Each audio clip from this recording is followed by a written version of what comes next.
ہماری خواہشات ہی ہمارے پاؤں کی بیڑیاں ہیں۔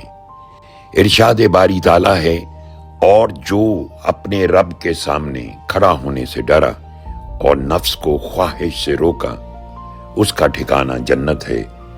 حضور نبی محترم صلی اللہ علیہ وآلہ وسلم نے ارشاد فرمایا، سب سے زیادہ خوف جو مجھے امت کے متعلق ہے وہ خواہشات نفس کی پیروی اور طویل آرزوئیں باندھنا ہے۔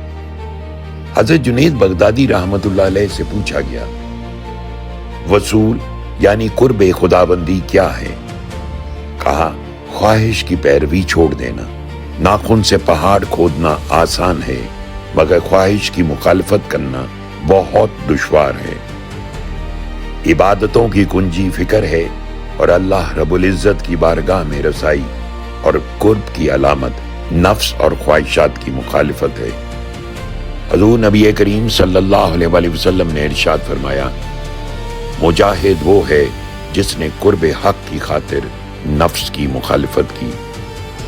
جب تک بندہ دنیا میں نفس کی شرارت سے نجات نہیں پاتا، تب تک وہ قرب حق تک نہیں پہنچ سکتا۔ غرضے کہ اگر دنیا میں انسان پر نفس کا غلبہ ہوگا تو وہ اس کو دوزخ میں لے جائے گا، اگر روحانیت کا غلبہ ہوگا تو وہ اس کو بہشت میں لے جائے گا۔ روح کی رہنما عقل ہے اور نفس کی رہنما نفسانی خواہشات۔ عقل اس کو نیکی کی طرف اور نفس اس کو گناہ کی طرف بلاتا ہے۔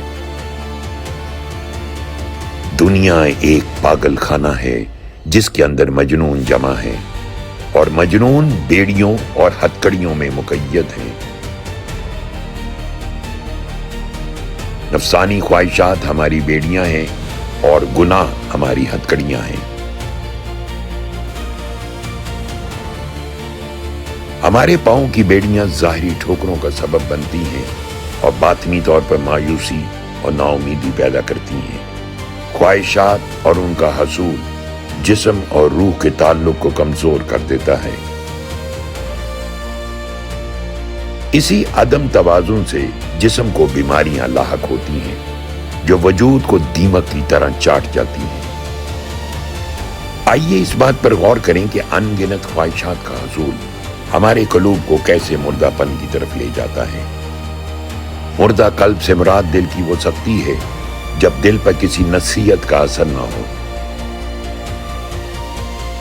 اللہ سے دوری کے سبب گناہوں کا مرتکب ہو جائے، گناہ کرنے سے اس کو کوئی ندامت نہ ہو اور توبہ کی طرف رجوع نہ کرے۔